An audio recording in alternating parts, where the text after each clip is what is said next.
আমি সুন্নতের আমল করব, আমার সন্তানের কারণে পারি না, আমার মা বাবার কারণে পারি না, আমার স্ত্রীর কারণে পারি না, আমার বন্ধু বান্ধবের কারণে পারি না, আমার ভাই ব্রাদারের কারণে আমি সুন্নতের আমল করতে পারি না। এরে বান্দা, আমার পাড়া প্রতিবেশীর কারণে সুন্নতের আমল করতে পারি না। মনে হয় যেন চতুর্দিক থেকে এক মহা ঘূর্ণিঝড় চলতেছে জাহান্নামে নেওয়ার জন্য। এই সময় যদি সুন্নতের আমলকে আঁকড়ায় ধরতে পারো, নূহ নবীর কিস্তির মধ্যে থাকলে যেমন বান্দা নাজাত পেয়ে যাবে, তুমি এই জাহান্নামের তুফানের মধ্যে সুন্নতের আমল দিয়েই তুমি জান্নাত পেয়ে যাইবা। নবী বলেন, যারা সুন্নতের হেফাজত করবা, সুন্নতকে হেফাজত করবা, তাদের নিয়ামত আল্লাহ চাচা দিয়ে তার মর্যাদা বাড়ায় দিবেন। এক নাম্বার আল মাহাব্বাতু ফি কুলুবিল বারারা।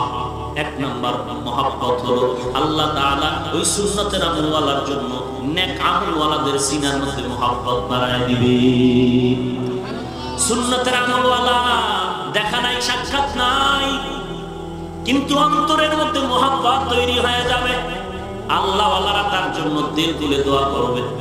হাজী ইমদাদুল্লাহ মুহাজির মক্কি রাহমাতুল্লাহি আলাইহি কিতাব পড়তেছেন, হঠাৎ করে চিন্তা করেন আল কালিমাতুল আফজুল কুজিয়ানি মা'নাল মুফরাদ আর মুফরাদুল মুফরাদিন, এগুলো পড়ে পড়ে কি হওয়া যাবে? একজনে বলে আল্লাহর মারিফত পাওয়া যাবে, বলে আল্লাহকে বলে বের হয়ে গেল আল্লাহরে তালাশ করার জন্য। কান্না করে দোয়া করে, হে মালিক, তুমি এমন একজন তোমার ওলির সন্তান দাও যার মাধ্যমে আমি তোমার মারিফত অর্জন করতে পারি। জানজানাব জায়গার মধ্যে নূর মুহাম্মদ জানজানাবীর সাথে মুলাকাত হয়ে গেল, স্বপ্ন যোগে তারে দেখায় দিল। হাজী ইমদাদুল্লাহ চলে গেলেন, গিয়ে দেখেন একটা ভাঙা ঘরের মধ্যে জংলার পাশে মক্তবে আলিফ বাতা পড়ে নূর মুহাম্মদ জানজানাবী। হাজী ইমদাদুল্লাহ ওখানে গিয়ে দাঁড়ানোর পর দাঁড়াইয়া এরপরে ইমদাদুল্লাহকে দেখা মাত্র সালাম আর বলেন, ইমদাদ, এত দেরিতে কেন আসলি? আগে কেন আসো নাই? সুন্নতের আমলের এত দাম। এক নাম্বার আল্লাহ বলেন তার মর্যাদা বাড়ায় দিব। আল্লাহ ওয়ালা যারা, তাদের অন্তরে মহব্বত বেড়ে যাবে। সুন্নতের আমলের কারণে মহব্বত অন্তরের মধ্যে বেড়ে যাবে। এরে নবীর উম্মতের দল। দুই নাম্বার হলো আল হাইবাতু ফি কুলুবিল ফাজারা। ফাসিক ফুজ্জার গুনাহগার, এদের অন্তরের মধ্যে সুন্নতের আমলওয়ালার প্রতি ভয় ঢুকে যাবে। সুন্নতের আমলওয়ালার কারণে, আমলের কারণে কোনো বেঈমান, কোনো সন্ত্রাসী যদি হামলা করার জন্য অস্ত্র দিয়ে দাঁড়ায়, সুন্নতের আমলওয়ালার সামনে আসলে মাথা নত হয়ে যাবে। চরমনাইট সৈয়দ ইসহাক রাহমাতুল্লাহ আলাইহির সন্তান সৈয়দ ফজলুল করিম রাহমাতুল্লাহ আলাইহির বিরুদ্ধে গ্রেফতারি পরোয়ানা বিভিন্ন ভাবে নোটিশ আসছে, কেউ সামনে আগায় না। হঠাৎ ঊর্ধ্বতন কর্মকর্তারা যখন চলে আসলো, হযরতের কাছে আসার পর বলেন, কি ডকুমেন্টস নিয়ে আসছেন? ওয়ারেন্টের অর্ডার কাগজটা যখন বের করে দিলেন, তাকায় দেখে কোনো লেখা নাই, পুরো কাগজটা সাদা। হযরত বললেন, তাকায় দেখেন এখানে কোনো লেখা নাই, খালি কাগজ। যারা হ্যান্ডকাপ লাগাবে তারা মাথা নত করে পায়ে ধরে মাপ চেয়ে বিদায় নিয়ে চলে গেল। এরে নবীর আশিক উম্মতের দল, কাসেম নানতবীর বিরুদ্ধে গ্রেফতারি পরোয়ানা। সরকারি বাহিনী, পুলিশ এসে কাসেম নানতবীর সামনে দাঁড়ায় বলে, কাসিম কাহা হ্যায়? কাসেম কোথায়? তারে ধরার জন্য এসেছি। কাসেম নানতবী সুন্নতের আমলওয়ালা বান্দা, আল্লাহ হিকমত তার অন্তরের মধ্যে ঢুকায় দিলেন। যেখানে দাঁড়ানো ছিলেন এখান থেকে এক দুই চার কদম সরে একটু পাশে দাঁড়ালেন। দাঁড়ায় বললেন, ভাই কাসেম, थोड़े देर यहाँ था, अभी इधर चल गया। একটু আগে এই জায়গায় ছিল, এদিকে গেল। পুলিশটা দৌড়তে কই গেল? এক দৌড়ে দেখ নাই, কাসেম আরামে খায় আর ঘুমায়। আল্লাহর নবী বলেন, যারা সুন্নতের আমলকে মজবুত করে ধরবি, তার দুই নাম্বার পুরস্কার, বেঈমানের অন্তরে ভয় ঢুকে যাবে, যত অস্ত্রের বাহাদুরি করুক না কেন। যখন সুন্নতওয়ালার সামনে সন্ত্রাসী এসে দাঁড়াবে, মাথা মতো করে বিদায় নিয়ে যাবে। আল্লাহর গোলাম আল্লাহর ভালোবাসার মাপকাঠি নবীর ভালোবাসা, নবীর অনুসরণ। নবীর অনুসরণ কেমনে হবে? সুন্নতের আমলের মাধ্যমে। আর সুন্নতের আমল কেমনে শিখবা? একমাত্র ঠিকানা হলো উলামায়ে আহলে হক। নবী মানা কেমনে হয়?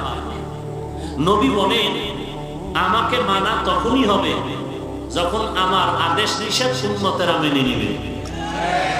অন্য হাদিসে নবী বলেন, কুল্লু উম্মতি ইয়াদখুলুনাল জান্নাতা ইল্লা মান আবা।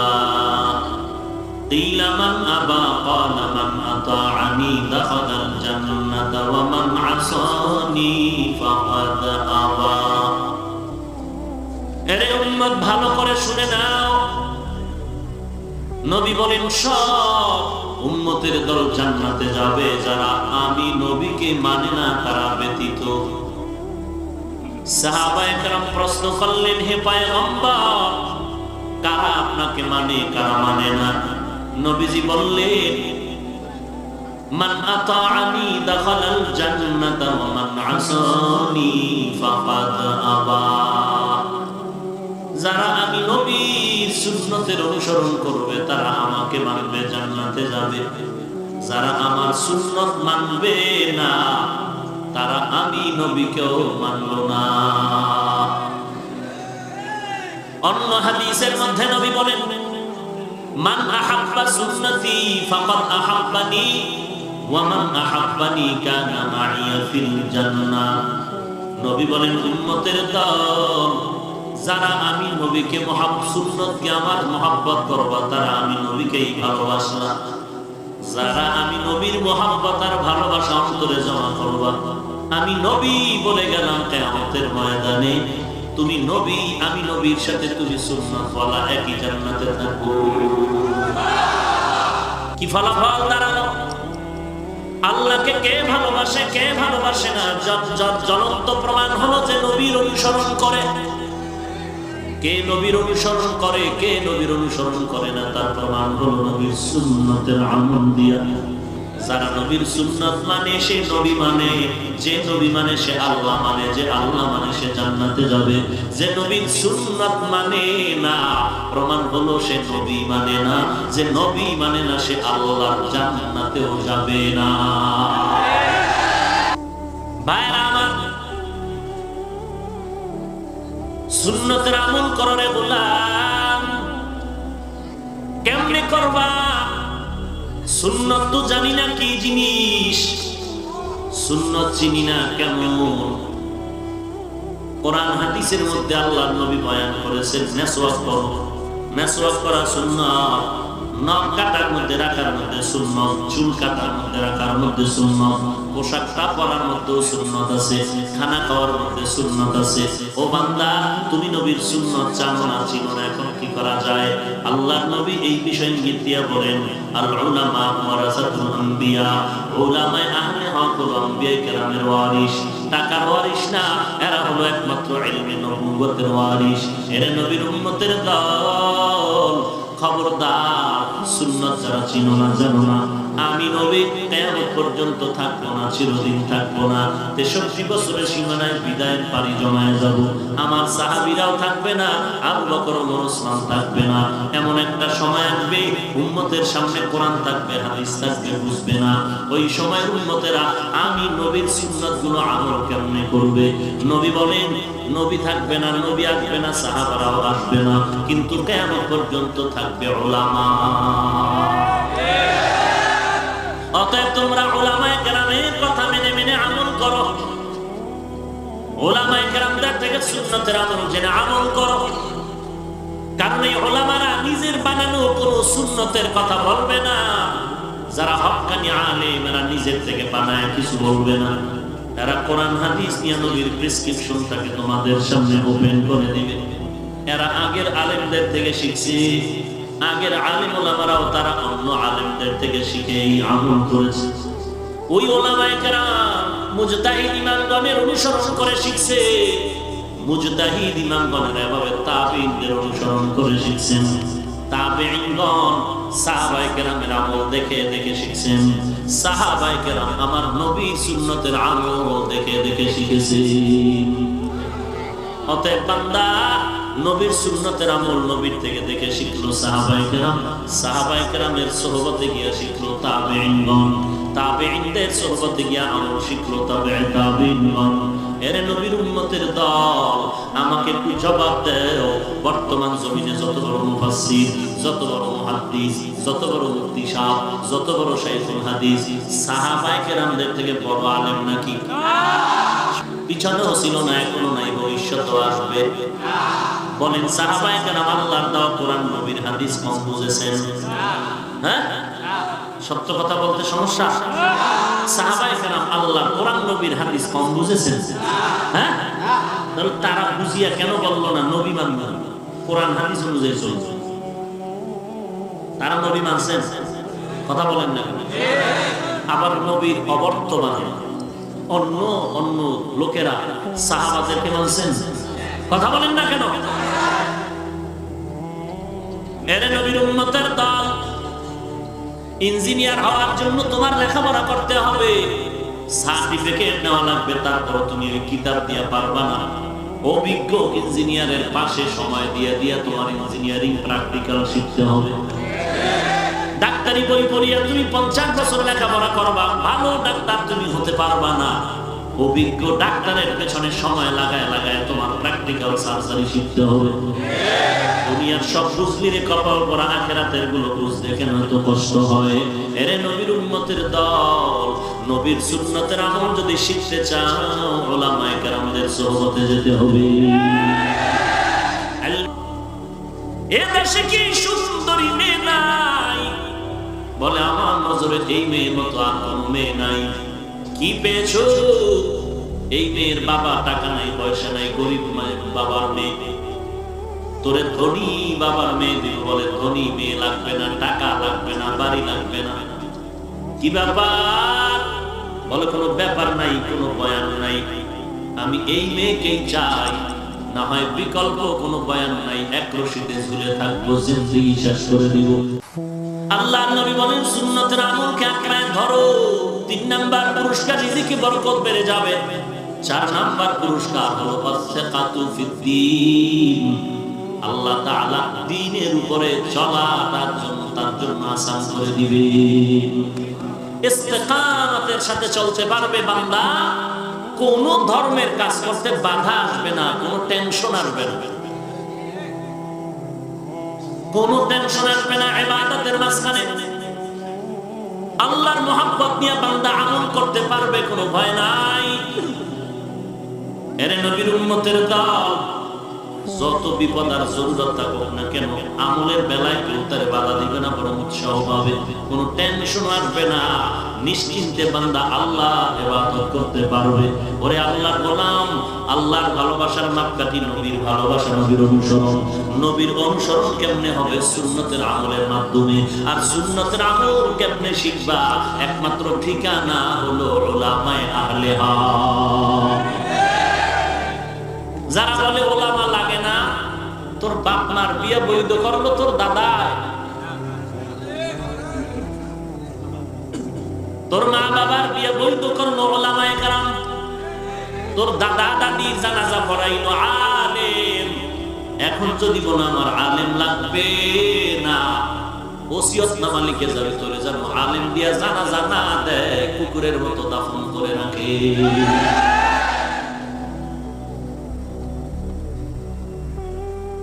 আলেম কারা? যারা আহলে হক, কারা নবীর ওয়ারিস। শুধু কি তাই? আহলুল কোরআন হুম আহলুল্লাহ, কোরআনের আহাল যারা, তারা আল্লাহর পরিবারের সদস্য। আল্লাহ কি বউ মাইয়া আছেন? আল্লাহর পরিবার কি? দুনিয়ার মানুষকে বুঝাবার জন্য উদাহরণ দেব, আল্লাহর কিচ্ছু নাই, লাম ইয়ালিদ ওয়া লাম ইউলাদ। দুনিয়াতে পরিবারের সদস্যর যেমন একটা গুরুত্ব আর মহব্বত, ঠিক কোরআনওয়ালার জন্য আল্লাহ বলেন আমি কোরআনওয়ালাকে আমার নিজের মনে করি, আমার মুমিনদের মধ্যে তারা আমার কাছে প্রিয়। আমি আল্লাহ কোরআনকে যেমন হেফাজত করব, কোরআনের আহাল যারা তাদেরকেও হেফাজত করব। কোরআনের আহাল যারা কোরআনের লফজ মুখস্থ করে তারা শুধুমাত্র হাফেজে কোরআন, যারা ব্যাখ্যা সহ মুখস্থ করে তারা আলেমে কোরআন। আর এই হাফেজে কোরআন, আলেমে কোরআনের যারা সহযোগিতা করে তারাও হলো আহলুল কোরআন। আঙ্গুলের নখ কাটা রাখার মধ্যে সুন্নত আসেনি? এগুলো মানবেন না, হিন্দু মানবে? তা আপনি মুসলমান কেন মানেন না? টুপি নবীর সুন্নত মানেন না, দাড়ি নবীর আদর্শ মানেন না, পোশাক নবীর আদর্শ মানেন না, নখ কাটা নবীর আদর্শ মতো করেন না, চুলের মধ্যে নবীর আদর্শ মানেন না, খানার মধ্যে দস্তারখান মানেন না, বিয়ার অনুষ্ঠানে বেঈমান ফের এত আকাম কুকাম করেন আপনার বিয়া। মানে নবীর সুন্নত সবই বাদ দিলেন, সুন্নি দাবি করেন, লজ্জা করে না? আপনি যদি এত আকামের ঘরে সুন্নি হন, বাটবার কে? এই বেটা, এত আকাম করে যদি সুন্নি হও, বাটবার কে? আমি বাটবার, কারণ আমি টুপি পরছি তো। আমি বাটবার কেন? পাঁচ কল্লি পরছি এই জন্য, সাদা পরছি এই জন্য।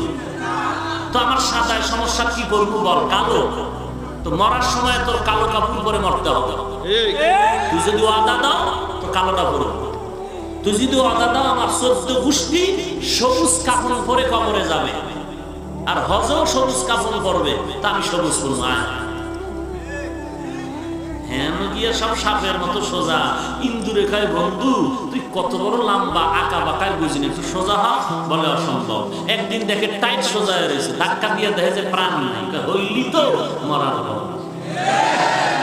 সাদা মানলি তো মরার পর, সাদা মানলি তো হাত মরা কবি মক্কায় যাওয়ার সময়। তখন আর বললি না সবুজ কইরে কালো কইরে, সব কিলাকিলি বাংলাদেশ। তুমি আমি কোন হিসাবের বাহিরের বান্দা, যাদের তাহাজ্জুদ বন্ধ নাই, ইশরাক বন্ধ নাই, আউয়াবিন বন্ধ নাই, পাঁচ ওয়াক্ত বন্ধ নাই। ওই খাজা মঈনুদ্দিনের ইতিহাস পড়ে দেখ, সারা রাত কান্নায় কান্নায় কাটায় দিয়েছেন, কবরে আমার কি উপায় হবে? এ যুবক, আমি যদি আর শাসরান তাই পরে ঘুরতাম, কে আমাকে বাধা দিত রে ভাই? শীতের মধ্যে ফজরের নামাজে ঠান্ডা পানি দিয়া ওযু বানায় নামাজ পড়তে কত কষ্ট রে বাবা, বুঝি তোর থেকে কম বুঝি। টুপিটা মাথায় দিলে মাথা গরম হয়ে যায়, তোর থেকে কম বুঝি না, কিন্তু মাথাটা তখন গরম হয়ে যায়। আমার পাতলা টুপি মাথায় দিলে তোর মাথা গরম হয় কও যখন, আবার যখন একটা ক্যাপ মাথায় দাও তখন মাথা গরম হয়েছে। একটা থাপ্পড় দিয়ে জিগান দরকার, পাতলা টুপি মাথায় দিলে মাথা গরম হয়, ক্যাপ দিয়েছে তোর বাবার এখন গরম হইল নাকি? কয় না হুজুর, এখন আমার চাচি হিমেল হয়ে আছে, হিমেল। পাতলা টুপি মাথায় দিলে মাথা গরম হয়, যখন ক্যাপ মাথায় দেয় সাইনি পাল্লা লাগায়, তখন বলে চাচি হিমেল হয়ে যায়। ভাইরা আমার, এই বাটপাড়ির দুনিয়াতে না করলে রসুলের কাছে কি জবাব দিন? আমি বলছি না তুমি আমার মতো একজন হুজুর হয়ে যাও, না না না না, সাবধান, খবরদার, হুজুর হবি না। কলেজের ছেলে, তুই আমার হুজুর হওয়ার জন্য তোর কলেজ ছাড়া লাগবে না, স্কুল থেকে ছেড়ে এসে আমাকে হুজুরের দরবারি করা লাগবে না রে বাবা, কারণ আমাকে হুজুরের লাইনে লোকের অভাব নাই, মাদ্রাসা লাইনে ছাত্রের অভাব নাই রে বাবা। আমি বলি তুই কলেজে থাক, ভার্সিটিতে থাক, চাকরি কর, ব্যবসা কর, অনুরোধ এতটুকু বাবা, তোর লাইনে থাকতে গিয়া নবীর আদর্শ গলার মালা বানায় না। তোমার মতো আমার মতো যুবক স্কুল কলেজে লেখাপড়া করে, দাঁড়িয়ে আছে, টুপি আছে, নামাজ ছাড়ে না, নাই। কিয়ামতের দিন যদি ওই বান্দারে তোর সামনে দাঁড় করে আল্লাহ বলে, ও পারলো, তুই পারলি না কেন? বল কি জবাব দিবি? চিন্তা করে বালিশে মাথা লাগায় ঘুমাইও রে বাবা। তোমার আমার মতো যুবক ড্রাইভারি করে, কৃষি কাজ করে, কোটি টাকার ব্যবসা করে, র্যাব আর্মি পুলিশ বিডিআর চাকরি করে, দাড়িওয়ালা নামাজি আছে না নাই? একজন আর দুইজন? হায় হায়, অভাব নাই, তুমি কেন পারো না? শয়তান তোমাকে ধোঁকা দিতেছে, এর থেকে বাঁচার জন্য বান্দা তুমি তওবা করো, আর একজন খাঁটি আল্লাহওয়ালার মুরব্বি বানায় চলতে থাকো, দেখবা নেকের আমল আসান হয়ে যাবে। আজকে থেকে তওবা করো, আল্লাহ আর নামাজ ছাড়বো না, বেপরদায় চলবো না, মা বাবারে কষ্ট দিব না। এরে পর্দার আড়ালের মা, এরে পর্দার আড়ালের মা, মনটা কি চায় না তুমি একজন কোরআনওয়ালার মা হয়ে কবরে যাও? মনটা কি চায় না একজন আলেমের মা হয়ে কবরে যাও? মনটা কি চায় না তুমি একজন হাফেজের মা হয়ে কবরে যাও? তুমি মা কত দামি জানো? তুমি মতলবের নারী ঠিক, কিন্তু তুমি ওই মতলবের মাটির নারী হলো তোমার মর্যাদা কত জানো? তুমি নবীদের মা, সাহাবায়ে কেরামের মা, খাজা মাইনুদ্দিনের মা, বড় পীরের মা। তুমি একটা মা, তোমার অবদান যদি ঠিক রাখতে পারো, তোমার মা একটা মায়ের দ্বারা গোটা দুনিয়া আলোকিত হবে মা। কারণ তোমার আদর্শের কারণে তোমার সন্তান আদর্শওয়ালা হবে, আর তোমার একটা সন্তানের আদর্শ দিয়ে গোটা জমিনে আলো ছড়িয়ে যাবে। এরে আম্মা জান, এ যুবক, ভালো করে মনে রাখবি, দুনিয়ার লাইনেও যদি তুই সুনামের সাথে কিছু রেখে যেতে কবরে যেতে চাও, ভালো করে মনে রাখবি চরিত্রটারে ভালো রাখ। এমপি হবি, মন্ত্রী হবি, এসপি হবি, ইঞ্জিনিয়ার হবি, ডাক্তার হবি, ডক্টর হবি, সুনাম যদি রক্ষা করে কবরে যেতে চাও, তোর ব্যক্তিগত আদর্শ ভালো রাখ। আর আদর্শ যদি ভালো রাখতে চাও, দুইটা জিনিস থেকে কঠিন ভাবে ফিরে থাকবি, ফাঁসি আসলেও যাবি না। এক নম্বরে মোবাইল চালাবি না, দুই নম্বরে বখাটে দুষ্ট ছেলেদেরকে বন্ধু বানাবি না।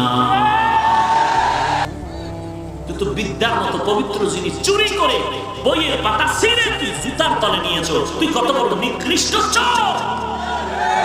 তোর মতো চোর যদি চেয়ারে বয়, তখন তুই করবি টাকা চুরি, তুই হবি টাকা চোর, চাঁদাবাজ। তোর দ্বারা জাতির কল্যাণ হবে না, কারণ বিদ্যার মতো পবিত্র জিনিস তুই চুরি করেছ, অভিশাপ লেগেছে তোর কপালে। ভালো মায়ের সন্তান যারা এবং ভালো আদর্শবান ছেলে মেয়ে যারা, ওরা কখনো এই সমস্ত বইয়ের পাতা ছিঁড়ে জুতার তলে কখনো নিবে না। আর দেখবি এই সমস্ত ছেলে মেয়েরা কোনো এক সময় সুনামের সাথে জমিনে কাজ করে, মরিয়াও গেলে জমিন তাদের জন্য দোয়া করে। অতএব আমি বলে যাই না, যুবক, যেখানে থাকো, যেই হালাতে থাকো, নামাজ বাদ দিও না। মা বাবার খেদমত করবি, কখনো উল্টা পাল্টা ব্যবহার করবি না। আলেম ওলামা পাইলে যখন পাও দোয়া নিবি, কে কি বললো তাকানোর দরকার নাই, বিরোধিতা করবি না রে বাবা। মুরব্বি দেখলে দোয়া নিবি, বিরোধিতা করবি না। দেশের বিরুদ্ধে, জাতির বিরুদ্ধে ষড়যন্ত্র করবি না। মা বাবার দোয়া নিবি, রিক্সার ড্রাইভারের দোয়া নিবি, গরিব মুরব্বি তার সাদা দাড়িওয়ালা পাইলে দোয়া নিবি, কখনো খারাপ আচরণ করবি না। আর বখাটে যুবকের বন্ধু বানাবি না, আর মোবাইল থেকে বাঁচার চেষ্টা করবি। এই কথাগুলো এখন বলবি, হুজুর মনে চায় পারি না। আল্লাহ কয় তৌফিক চা, আমি যদি তৌফিক দেই, এক সেকেন্ডে তুই পেয়ে যাবি। আল্লাহর কাছে তৌফিক চাবি, চোখের পানি ছেড়ে, মালিক তুমি আমাকে তৌফিক দাও। তুমি যদি তৌফিক না দাও, আমি পারবো না। আমি খাঁটি মনে তওবা করে ফেলতেছি, আর জীবনে অন্যায়ের পথে যাব না। বখাটে দুশ্চরিত্র বেয়াদবরে বন্ধু বানাবো না, মোবাইলটারে আপন বানাবো না, মা বাবার সাথে বেয়াদবি করবো না, মুরব্বির সাথে বেয়াদবি করবো না, আলেম ওলামাদের বিরোধিতা করবো না, সুন্নতের আমলের সাথে বেঈমানি আর গাদ্দারি করবো না। আমি এই পথে আমি চলতে চাই, ও আল্লাহ তুমি তৌফিক দাও। খাঁটি মনে যদি তওবার নিয়ত থাকে, মুনাফিকি না থাকে, খাঁটি তওবার নিয়তে দুটো হাত আল্লাহকে দেখায় দাও।